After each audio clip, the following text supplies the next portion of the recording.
In the 3rd year of King Belshazzar's reign, I, Daniel, had a vision, after the one that had already appeared to me.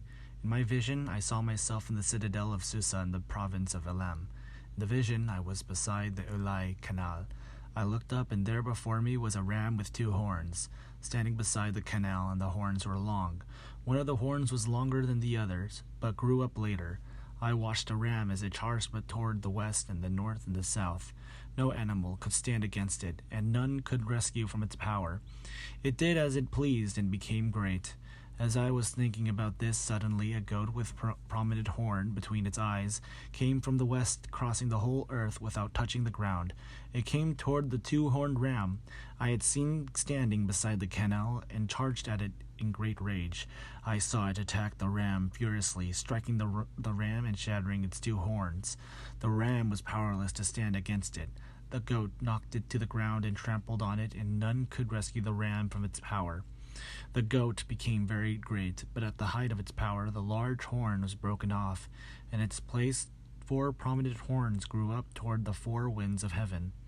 Out of one of them came another horn, which started small but grew in power to the south and to the east and toward the beautiful land.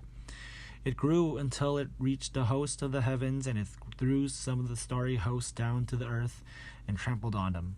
It set itself up to be as great as the commander of the army of the Lord. It took away the daily sacrifice from the Lord, and his sanctuary was thrown down. Because of rebellion, the Lord's people and the daily sacrifice were given over to it. It prospered in everything it did, and the truth was thrown to the ground. Then I heard a holy one speaking, and another holy one said to him, "How long will it take for the vision to be fulfilled?" The vision concerning the daily sacrifice, the rebellion that causes desolation, the surrender of the sanctuary, and the trampling underfoot of the Lord's people. He said to me, "It will take 2,300 evenings and mornings, then the sanctuary will be reconsecrated." While I, Daniel, was watching the vision and trying to understand it, there before me stood one who looked like a man. And I heard a man's voice from the Ulai calling, "Gabriel, tell this man the meaning of the vision." As he came near the place where I was standing, I was terrified and fell prostrate. "Son of man," he said to me, "understand that the vision concerning the time of the end." While he was speaking to me, I was in a deep sleep, with my face to the ground. Then he touched me and raised me to my feet. He said, "I am going to tell you what will happen later in the time of wrath, because the vision concerns the appointed time of the end. The 2-horned ram that you saw represents the kings of Media and Persia.